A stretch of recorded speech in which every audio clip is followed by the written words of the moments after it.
ഇന്ന് നമുക്കൊരു ചിക്കൻ മജ്ബൂസ് ഉണ്ടാക്കിയാലോ. ഒരു കടായിലേക്ക് ആവശ്യത്തിന് ഓയിൽ ഒഴിക്കുക. എന്നിട്ട് കറുവപ്പട്ടയും ഇഞ്ചി, വെളുത്തുള്ളി, പച്ചമുളക് ചതച്ചതും കുരുമുളകും ഇട്ട് നല്ലോണം വഴറ്റുക. എന്നിട്ട് ഉണക്ക നാരങ്ങയും നല്ല ജീരകവും ഇടുക.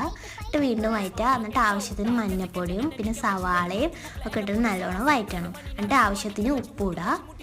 എന്നിട്ട് മജ്ബൂസ് മസാല പൗഡറും മാഗി ക്യൂബും തക്കാളിയും പച്ചമുളകും നാരങ്ങ നീരും അതുപോലെ തൈരും ഒഴിച്ചിട്ട് നല്ലോണം മിക്സ് ചെയ്യുക. അതായത് നമ്മൾ ചിക്കൻ ആഡ് ചെയ്തിട്ട് ഒരു 1/4 വേവാണ വരെ അടച്ചു വെച്ച് വേവിച്ചിട്ട് അതിലേക്ക് ചൂടുവെള്ളം ആവശ്യത്തിന്, അരി വേവാൻ ആവശ്യത്തിനുള്ള ചൂടുവെള്ളവും ആഡ് ചെയ്തിട്ട് അരി ഇട്ടിട്ട് അടച്ചു വെച്ച് വേവിക്കുക. കൈമ അല്ലെങ്കിൽ ബസ്മതി റൈസ് ഉപയോഗിക്കുക. ഇനി ചിക്കൻ ഫ്രൈയിലേക്കുള്ളത് മുളക് പൊടി, മഞ്ഞൾപ്പൊടി, തൈര്, ഉപ്പ് അതുപോലെ ജിഞ്ചർ ഗാർലിക് പേസ്റ്റ് എല്ലാം ഇട്ടിട്ട് മിക്സ് ചെയ്യുക. ചിക്കൻ മാറ്റി വെക്കുക. കുക്ക് ചെയ്യുന്ന മജ്ബൂസിലേക്ക് മല്ലിച്ചീരയും പച്ചമുളകും ഇട്ട് ഒന്നും കൂടി വേവിക്കുക. ചൂടായ എണ്ണയിൽ ചിക്കൻ ഫ്രൈ ചെയ്തെടുക്കുക. അപ്പോൾ ഇത്രയോളം നമ്മൾ ചിക്കൻ ഫ്രൈ